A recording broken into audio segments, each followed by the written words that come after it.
नमस्कार, आप सभी का स्वागत है आप सभी के अपने चैनल जय गुरुदेव उत्तराखंड पर। आशा करते हैं कि आप और आपके परिजन सभी स्वस्थ होंगे। इसी कामना के साथ आइए प्रारंभ करते हैं आज का ये दिव्य अध्याय। कभी कभी जीवन में कुछ घटनाएं ऐसी घटती हैं जिनका उत्तर ना तर्क दे पाता है ना बुद्धि। मनुष्य कहता है ये संयोग था, परंतु संत जन कहते हैं जिसे संसार संयोग कहता है उसे ईश्वर की कृपा कहा जा सकता है। और आज की ये कथा, आज का ये संयोग भी ऐसी ही एक रहस्यमयी अनुभूति से आरंभ होता है। यदि आपका हृदय लंबे समय से किसी अदृश्य सहारे की पुकार कर रहा है, यदि तुमने संसार के सामने मुस्कुराकर अपने भीतर के आंसू छिपाए हैं, यदि रात्रि के एकांत में तुम्हारे हृदय ने केवल इतना कहा है कि बाबा अब आप ही संभाल लीजिए, तो संभव है ये वाणी तुम्हारे लिए ही हो। क्योंकि कहते हैं जिसे बाबा अपने चरणों में बुलाते हैं उसे पहले संसार से नहीं स्वयं उसके भीतर से परिचित कराते हैं। तो इसीलिए आज का ये क्रमांक सुनना आपके लिए परम अनिवार्य है। तो आइए बिना समय व्यर्थ किए हुए बढ़ते हैं आज के इस दिव्य अध्याय की ओर। हे अनन्य भक्तों, तुमने कभी विचार किया है कि कुछ लोग अचानक तुम्हारे जीवन में क्यों आ जाते हैं?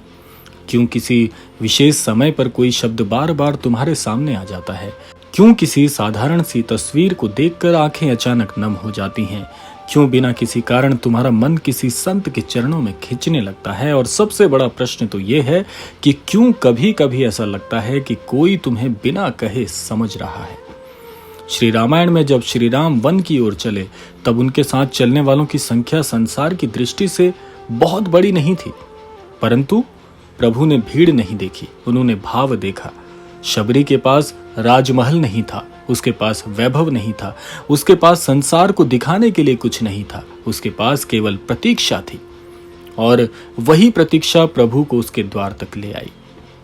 यही भक्ति का सबसे बड़ा गूढ़ रहस्य है कि भगवान को तुम्हारी वस्तु नहीं चाहिए, उन्हें तुम्हारा भाव चाहिए। और अब ध्यान से सुनना, क्योंकि आगे की बात शायद तुम्हारे जीवन की किसी ऐसी घटना से जुड़ जाए जिसे तुम आज तक केवल संयोग समझते आए हैं।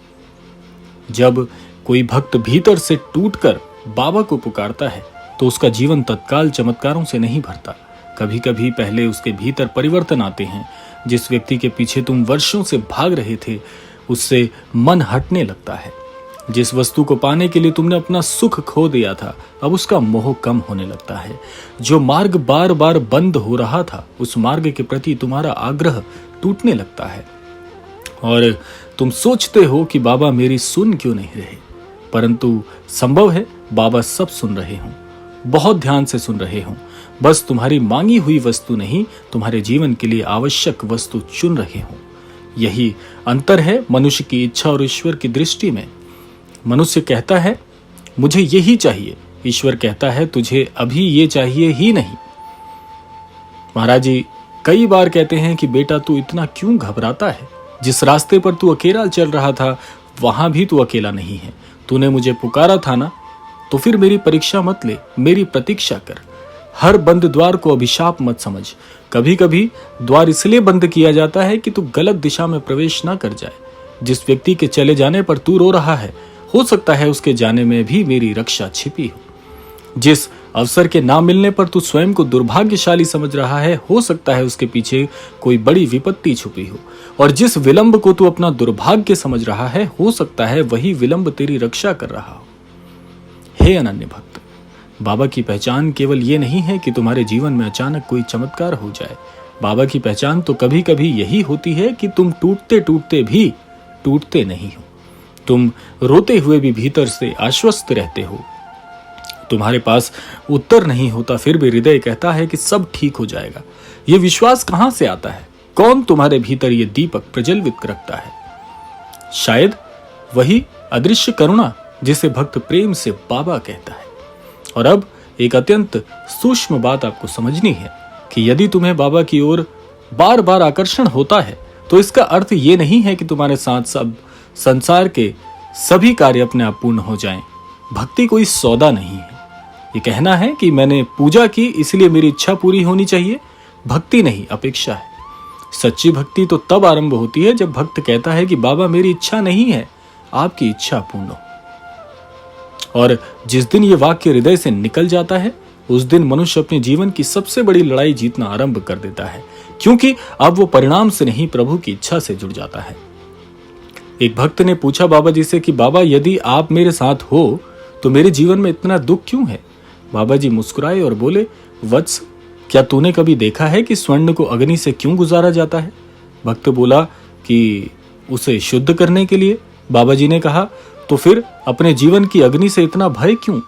जो दुख तुझे समाप्त करता हुआ दिखाई दे रहा है वही कभी तेरे भीतर छिपे सामर्थ्य को जन्म दे देता है। परंतु स्मरण रखना, दुख को पूजा मत बना लेना, प्रयास करना, सही निर्णय लेना, अपने कर्म से विमुख मत हो जाना और परिणाम को मेरे चरणों में छोड़ देना, कहना है महाराज जी का। शायद यही वो तथ्य है जो संसार तुम्हें कभी नहीं बताएगा। हर कोई छिपा कर इस बात को रखता है। बाबा को पहचानना केवल ये नहीं है कि तुम उनकी तस्वीर को पहचान लो। बाबा को पहचानना ये है कि उनके बताए हुए प्रेम, सेवा, सत्य और समर्पण को अपने जीवन में अपनाओ, पहचान कर अपनाओ। यदि किसी भूखे को भोजन देकर तुम्हारा हृदय हल्का हो जाए, यदि किसी रोते हुए व्यक्ति को सांत्वना देकर तुम्हें भीतर से शांति मिले, और यदि किसी के प्रति क्रोध आने पर तुम्हारे भीतर से आवाज आए कि छोड़ दे, क्षमा कर दे, तो समझना तुम्हारे भीतर भक्ति का कोई दीप जरूर प्रज्वलित हो रहा है। और अब उस रहस्य की ओर आते हैं जिसके कारण तुम इस पूरे वृतांत को, इस पूरे कथांक को सुन रहे हो, उससे जुड़े हुए हो। कहा जाता है जब भक्त बाबा को बार बार स्मरण करता है तो वो धीरे धीरे यह अनुभव करने लगता है कि उसके जीवन की प्रत्येक घटना केवल घटना नहीं है।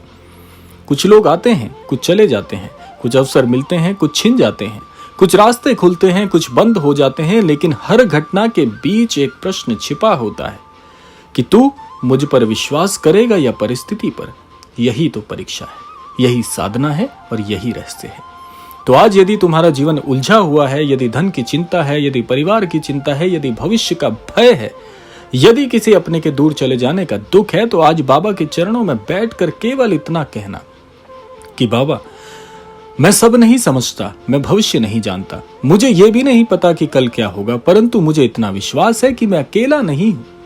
मेरे कर्म मैं करूंगा, मेरी चिंता आप संभाल लेना। फिर देखना, हो सकता है परिस्थिति उसी क्षण न बदल जाए, परंतु आपके भीतर परिस्थिति से लड़ने की शक्ति अवश्य जागेगी। और कई बार यही बाबा की पहली कृपा होती है, क्योंकि चमत्कार हमेशा बाहर नहीं होता।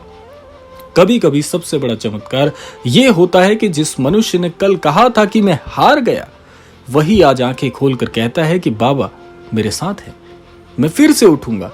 और हे अनन्य भक्तों, यदि ये वाणी तुम्हारे हृदय तक पहुंची है तो ये केवल सुनकर मत छोड़ देना।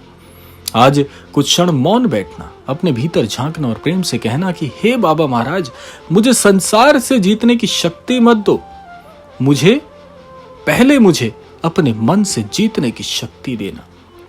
क्योंकि जिस दिन मनुष्य अपने मन पर विजय प्राप्त कर लेता है, उस दिन संसार की आधी लड़ाइयां अपने आप समाप्त हो जाती हैं। बाबा तुम्हें वही दे दें जो तुम्हारे लिए मंगलकारी हो, तुम्हारे घर में शांति हो, तुम्हारे हृदय में विश्वास हो, तुम्हारे कर्मों में शक्ति हो और तुम्हारी आत्मा में राम नाम का दीपक सदैव जलता रहे। यही महाराज जी से आपकी अपेक्षा होनी चाहिए। और महाराज जी से अगर कुछ मांगना है तो ये अनन्य भक्ति मांग लेना, फिर देखना जीवन कितना कल्याणकारी हो जाता है। जय श्री राम, जय हनुमान, जय बाबा महाराज जी की। जहां श्रद्धा है वहीं बाबा है। तो आशा करते हैं क्रमक आप सबके लिए फलदायी होगा। इसी कामना के साथ समय आता है विदा लेने का।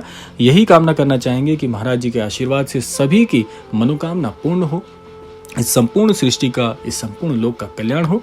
इसी कामना के साथ मिलते हैं अगले क्रमांक में। तब तक के लिए जय श्री राम, जय गुरुदेव, जय उत्तराखंड।